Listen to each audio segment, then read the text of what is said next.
Solution concentration. So we need to talk about solutions, about solutes dissolved in water. Let's think about something we have a little more experience with. Table salt. If you sprinkle salt into water and you stir it, it seems to disappear, right? It just goes into the liquid and you can't see it anymore. It's very different from when you stir up some sand in water or even flour. The salt seems to disappear. The salt's still there. You can tell that by tasting it. And if you boiled the water away, the salt would still be there, but you can't see it anymore. It becomes a homogeneous mixture. And homogeneous mixtures are also called solutions. So a solution has two parts. It has the solvent and the solute.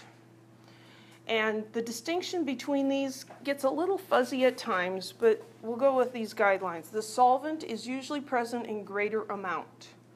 So if you're sprinkling a little salt into water, the water's going to be the solvent because there's a lot more of it. Another clue can be that the solvent keeps its state. So when we're starting out with salt and water, the salt is a solid, the water is a liquid. When we mix them together, the mixture ends up being a liquid, right? So the salt, we would say, has changed its state by becoming part of that solution. So that would also vote against salt being the solvent. The solute is what's dissolved in the solvent, and it's usually present in lesser amount. It may change its state, and there can be more than one solute in a solution, because you can dissolve salt in water, and then you could sprinkle some sugar in there and dissolve the sugar too, right? Why would you want to do that? I don't know.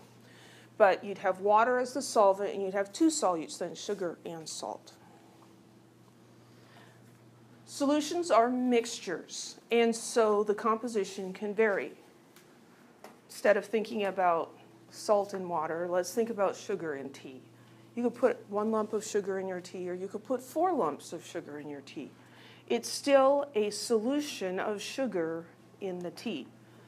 Pure substances have constant composition. Solutions are mixtures, and they can have different concentrations.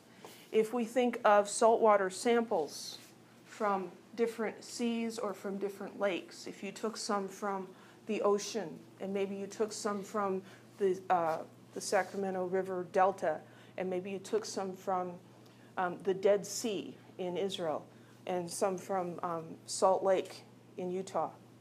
The concentrations of salt in those samples would all be different. So to describe a solution, we have to indicate how much of each component is present. We can't just use a single name like we do for compounds and other pure substances. So there's different ways of expressing solution concentration. A qualitative description is dilute. So there's dilute and there's concentrated, and these are relative. They're qualitative, not quantitative. Quantitative descriptions involve numbers and specific measurements. These are just relative. Dilute is a small amount of solute compared to the solvent, and concentrated is a large amount. And again, that's relative. So this one would be concentrated, that one would be dilute. A common way for chemists to express solution concentrations is molarity, and that's abbreviated with a capital M. And here you need to have your capital M's for molarity look different than your lowercase m's, which means meters, right? So what a lot of chemists do is when you use a capital M, underline it, because my lowercase m and my capital M, unless I'm paying very close attention, the only difference is the size, right? I don't usually pause to make it completely pointy. So I typically underline my capital M's. So here's the definition of molarity.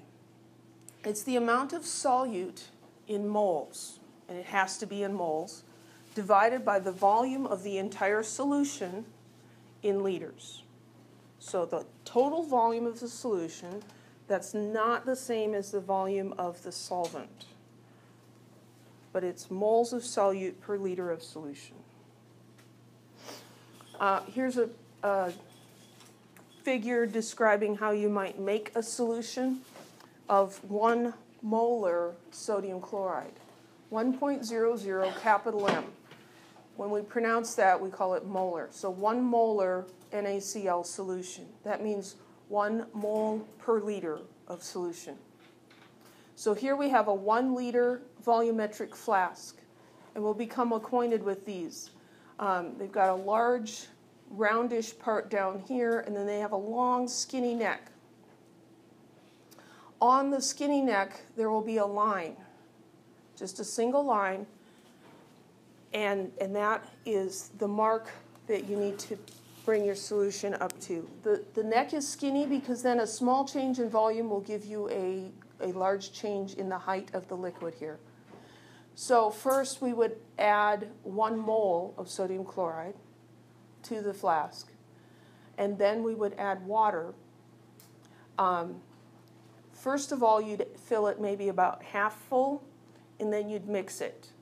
Because once it gets full up to here, it's very difficult to mix thoroughly because of if you shake it, nothing's going to happen. You actually have to put your thumb over the stopper and invert it many, many, many, many times. And so it goes much faster if while in this stage you give it a few good swirls and get that solid to dissolve. And then you fill it up right to the mark, and then of course you still do have to invert it several times. But this is how you measure, this is the total volume of the solution is 1 liter. And we know that we put 1 mole in there, so the concentration is 1 mole per liter. Let's calculate the molarity of a solution made by adding 45.4 grams of sodium nitrate to a flask, dissolving it with water to create a total volume of 2.5 liters.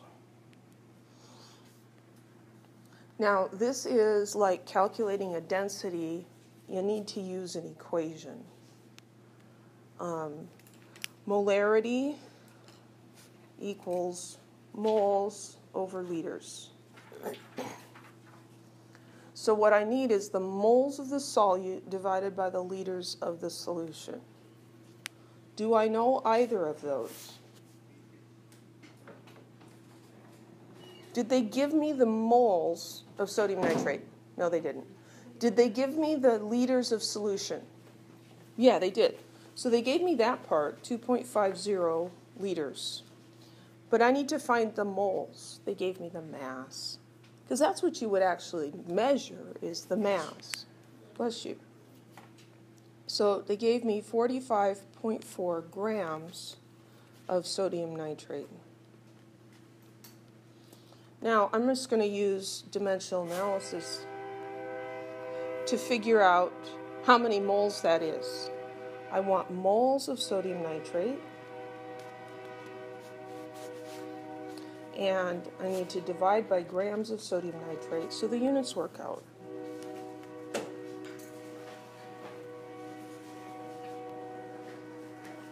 So I haven't done this yet today, but really you should be writing down just the bare bones of your molar mass calculation. So there's 1 sodium plus 1 nitrogen. Yeah, that's a 3. Plus 3 oxygens. That way if your answer comes out wrong, you can go back and see what happened. Plus 14.01 plus 3 times 16. Okay, my calculator says 85. Yeah. Does that have 2 significant figures? Well, it has 2, but it actually has more than 2, right? Because what should I have adding these guys together? I should have 4.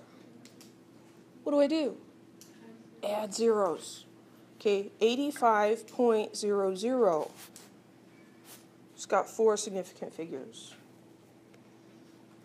And just because it's a whole number doesn't mean it's an exact number.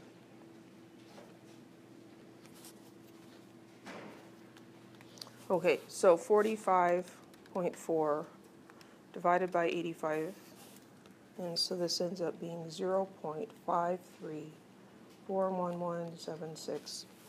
How many significant figures does that result have? 3, because I'm starting with this 45.3. I was given that. That has 3. This has 4. So I'm not going to round it, but I'm just going to indicate where that last significant figure is. That's not grams. It's moles. I don't want to round it yet because that's not my final answer. I'm going to stick it up here, 0.53411176. And I would say, generally you want to keep at least 2 extra digits. I kept more that time. Sometimes you're going along and you're like, I don't really want to round up or down there. I'll just write a couple extras. And actually what I usually do in practice is I have that whole number that my calculator gave me in my calculator. And so instead of typing it in again, because every time you type something in, you could possibly do it wrong, right? I'll just leave it there and go divide by 2.5.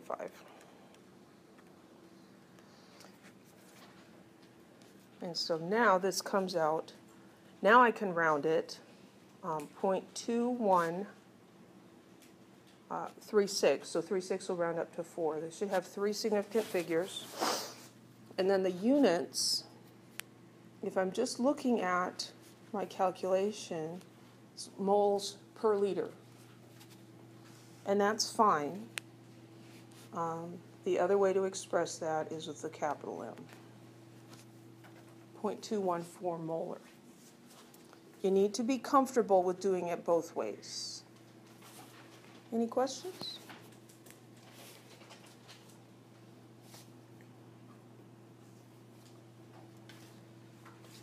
Well, we need to learn how to use molarity in calculations. If we're dealing with a solution in a reaction, it can be much easier to use the volume and the molarity to calculate the moles instead of the mass. So molarity, look at the units, moles of sodium chloride per liter of solution. That's a relationship between 2 different quantities. And so just like density or molar mass, that can be a great conversion factor. So we can use this to convert from liters of solution to moles of solute.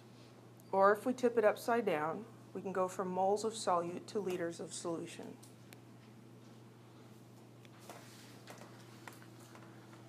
So then we can do something like this. How many grams of sucrose, and there's the formula, are in 1.55 liters of 0.758 molar sucrose solution? Okay, let's write these numbers down and identify what they are. 1.55 liters and 0.758. The capital M is more convenient when you're typing stuff. When you're doing a problem, when you're writing it down, write moles over liters as a vertical fraction. Moles over liters. Because then your brain sees that that's a fraction. If you write the capital M, you can go off into all kinds of crazy things and end up getting meters in there somehow, or just like, how do I cancel this capital M? We'll just write what it means. The capital M means moles per liter. And the question is, how many grams? So we're trying to get grams here.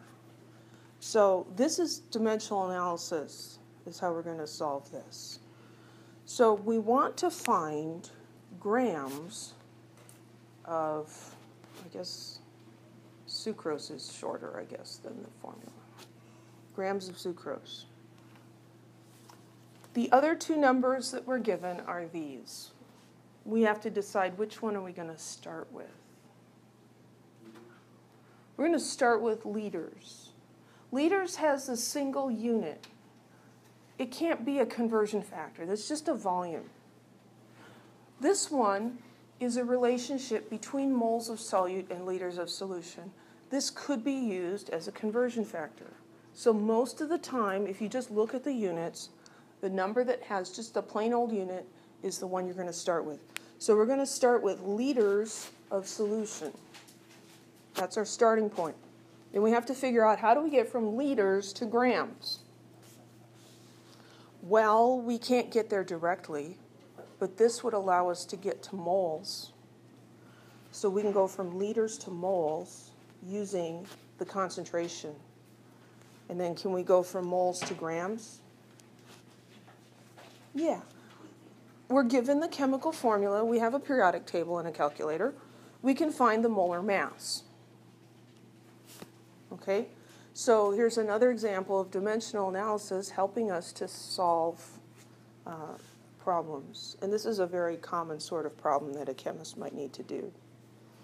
So I'm going to start over here with 1.55 liters of solution. And I'm going from liters to moles. Moles of solute, right? So C12H22O11. And then I'm going to go to grams of C12H22O11.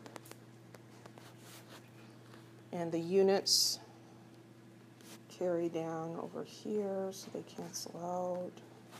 Oops, too many ones. And then I have liters of solution down here and cancels those liters.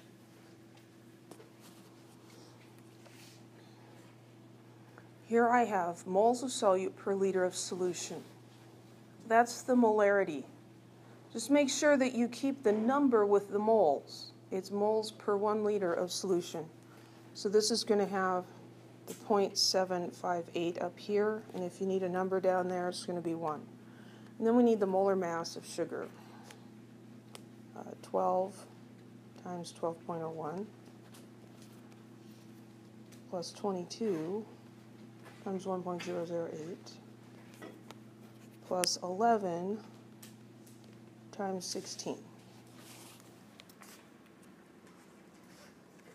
12 times 12.01 plus 22 times 1.008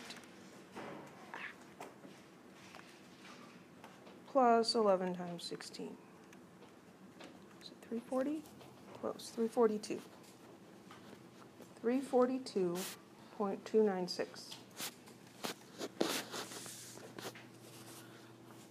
That's the mass of 1 mole of sugar.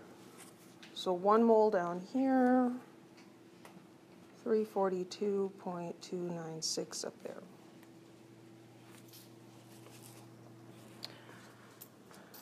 Then we go left to right, top to bottom. 1.55 times 0.758 times 342.296. How many significant figures should my answer have? 3. This one has 3, and this one has 3. This one has 4. I forgot to indicate that. So I'm going to round my answer to 3 significant figures, and I get 402 grams of sugar. Anybody else get that? Any questions?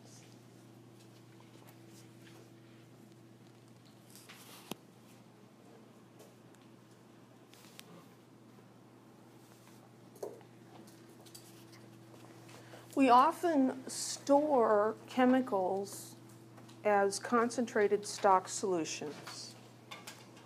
And the reasons for this are similar to the reason why they sell concentrated frozen orange juice instead of freezing gallons of orange juice, right?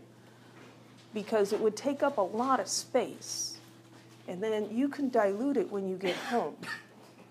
So we'll store concentrated solutions, and then we dilute them as we need. And we can make a variety of different solution concentrations from that one stock solution.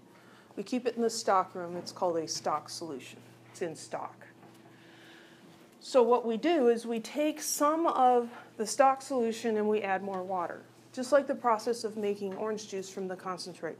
You take the can of orange juice concentrate, you squish it out into a pitcher, you add 3 cans of water, and you mix it up. The amount of solute doesn't change. The amount of orange goodness in that concentrated orange juice doesn't change. All of it gets into the pitcher. It's the same amount of orange stuff. We've just added more solvent. We've added water. And that's the same thing that happens when we dilute chemical solutions. The moles of solute in the first solution are equal to the moles of solute in the second solution. And so the equation that we use is M1V1 equals M2V2. And 1 can refer to either the dilute or the concentrated solution. It doesn't matter which is which, as long as you get your molarities and your volumes paired up. And let's just look at that equation really quick. So the units on molarity are what? Moles per liter. Moles per liter. And the unit of the volume might be liter, right? So we have moles per liter times liter. That ends up being the moles of solute in solution 1. And then over here, we've got moles per liter times liter, and that's the moles of solute in solution 2. They're equal. That's why that equation works. Some of you will like that. Some of you are not going to care about that. That's fine. Here's an example of diluting a solution. So they're taking 0.150 liters of a 10 molar stock solution. So 10 moles per liter times 0.150 liters. That will give us the volume, the number of moles of the solute. And it's being diluted to a total volume of 3 liters. The new concentration is 0.5. And so 0.5 times 3 liters gives us the same number of moles. So typically you measure out the amount of the concentrated solution you need, and then you add water. Very similar to making orange juice. So let's do an example. To what volume in milliliters should you dilute 100 milliliters of a 5.00 molar calcium chloride solution? Just the one solution, actually.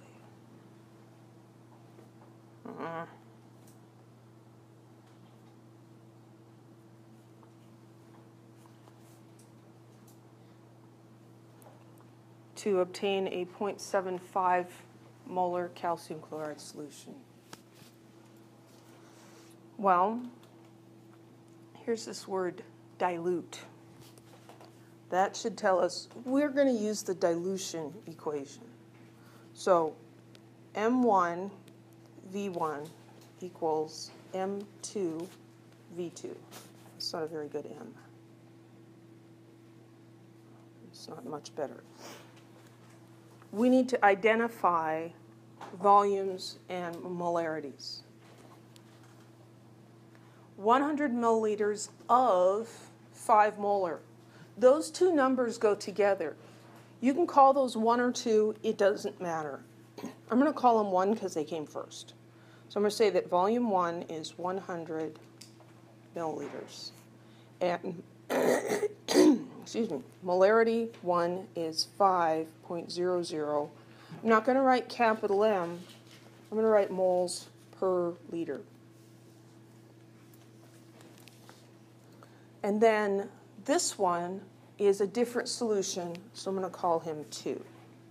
So that's M2 is 0.750 moles per liter. And what are we trying to find? We're trying to find the volume of the second solution. Any questions? Deciphering that is probably harder than doing the math. So I'm going to look at this and I'm going to say, well, I'm trying to find V2. I need to rearrange this equation. It's always better to rearrange the equation before you stick the numbers in. It's just so much easier and the results come out better. So if I want to get V2 by itself, I need to divide by M2 on both sides. And these M's cancel out. Some of you can do that in your head, that's fine. So M1 V1 divided by M2. That got kind of big. Go down here. So what's molarity 1? It's 5.00 moles per liter. And volume 1 is 100 milliliters. And all of that is divided by molarity 2, which is 0.750 moles over liters. What happens with the units? Here we've got moles per liter in the numerator and moles per liter in the denominator. Those are going to cancel out. So that, this mole cancels that mole, this liter cancels this liter, and I'm left with milliliters. Now I do the math. 5 times 100 divided by 0.75. I guess I'll go back up again. 666.66666. And what's the unit on that? Milliliters. How many sig figs? 3. 5.00 has 3, 100.0 has 4, and 0.750 has 3. So I need to round this to 3 significant figures, and I'm going to say that the volume of solution 2 is going to be 667 milliliters. So we're going to dilute that to 667 milliliters. Any questions?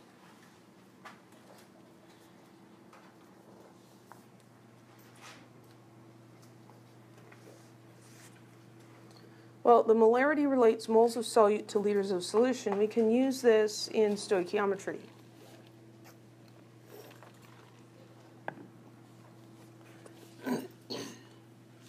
So here we have a slightly different path here. Volume of A to moles of A to moles of B to volume of B. This is a variation on grams to moles to moles to grams. So we did earlier grams of A to moles of A. And then here we came down to grams of B. This middle part of moles of one thing to moles of the other thing is the centerpiece of all stoichiometry calculations. You always have to go to moles in the middle. What's on the end can be a little bit different.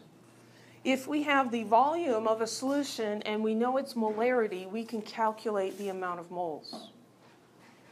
And then from the equation, we can calculate the moles of the other thing we're interested in, and then we could calculate the volume of a solution if we knew the concentration. Or we could mix it up and go from moles to grams. And so there's lots of variety in these problems. What volume in milliliters of a 0.15 molar HNO3 solution will completely react with 35.7 milliliters of a 0.108 molar Na2CO3 solution according to the following balanced chemical equation? Now that's just a little too much to think about at 8:10 in the morning, isn't it? There's our balanced chemical equation. Take the numbers and write them under the appropriate compounds. So 0.150 moles per liter. I'm going to write that under the formula for nitric acid. 0.150 moles per liter. I'm going to make that line go all the way across. 35.7 milliliters of the sodium carbonate. 35.7 milliliters of that guy. and it also gives me a concentration.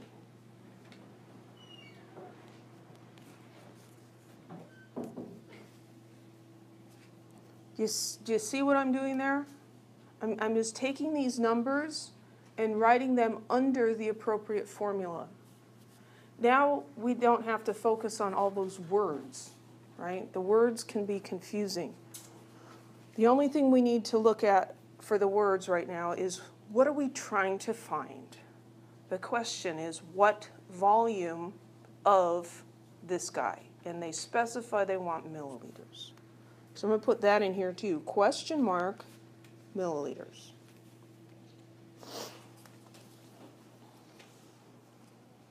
So this is stoichiometry. We're given information about one compound, and we're asked for something about the other.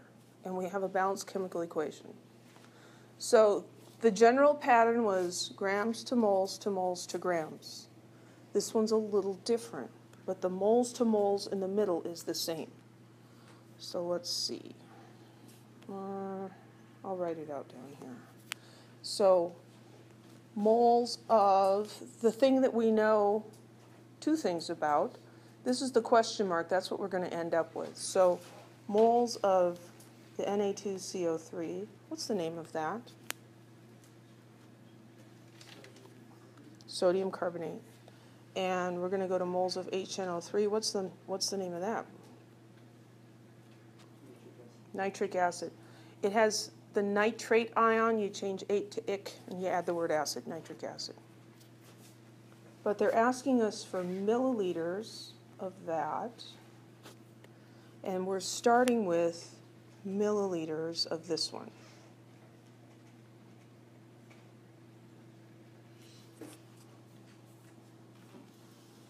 So there's my path.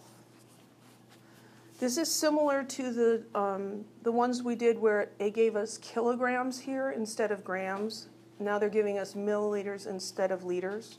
So what I'm going to do is I'm going to write that M in a different color and not worry about him. He's not going to cancel out, but I'm not going to worry about him until the end. And what we'll see is that he'll be fine. It'll take care of himself. We don't actually need to do all kinds of converting in there. So I have 35.7, I promised a different color for that, milliliters of sodium carbonate. And then I'm going to go to moles of sodium carbonate. Down here I'm going to have grams of sodium carbonate. Is that right? No. Brain fart. I'd like to say I was trying to trick you, but I wasn't. Liters. This is milliliters. We're ignoring the milli for now, but we're going to bring the liter down here. And we'll see that that's going to work out because here's our molarity relates moles to liters. So the liters cancel. And then I'm going to have moles of nitric acid and moles of sodium carbonate down here. And these calculations can get really long sometimes. And then over here, again, I'm just going to ignore the milli. So I'm going to have liters of HNO3, and down here I'm going to have moles of HNO3, and the moles are going to cancel out. Are you supposed to put a ratio there, or no? We will end up with a ratio in here. Right now we're just looking at all the units first. So units first. I got everything to cancel out, but I've got liters over here, and they're asking me for milliliters. And then there's this little milli over here that didn't cancel out. Remember, all of these metric prefixes are just factors of 100. So milli is 10 to the minus 3. And so this milli does not necessarily have to be associated to this particular unit. We can bring him over here, and he'll be with this guy. And so the milli didn't cancel out, and we've got liters, so we end up with milliliters. If that bothers you, you can go ahead and add a conversion factor in here and add another one at the end. I don't have room for that on my screen.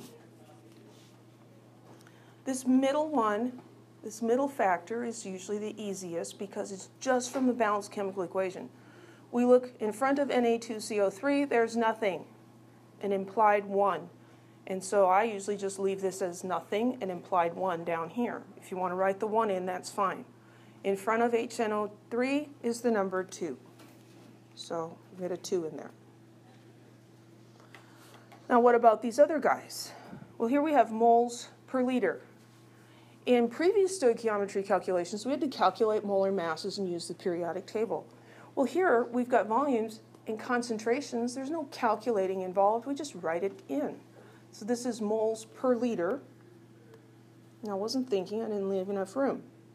0.108 moles per liter of the sodium carbonate, and then 0.150 moles per liter of the nitric acid. And of course, that one's upside down, so the number goes in the denominator.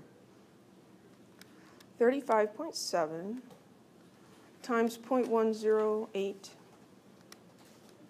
times 2 divided by 0.150. This will be our final answer, so I can round it. All the numbers I was given had 3 significant figures, so I'll round this to 3. It'll be 51.4 milliliters of the nitric acid.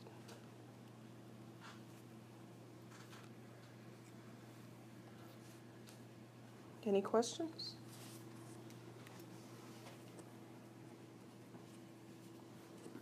We learned dimensional analysis, how to convert units. And then we started with the moles to moles, and then we built up to grams to moles to moles to grams. And now we're tweaking it on the ends and going volume to moles to moles to volume. Can you see this is snowballing on itself, right? If you're still struggling with the dimensional analysis, get help today, okay? This isn't going to go away. It's just going to build.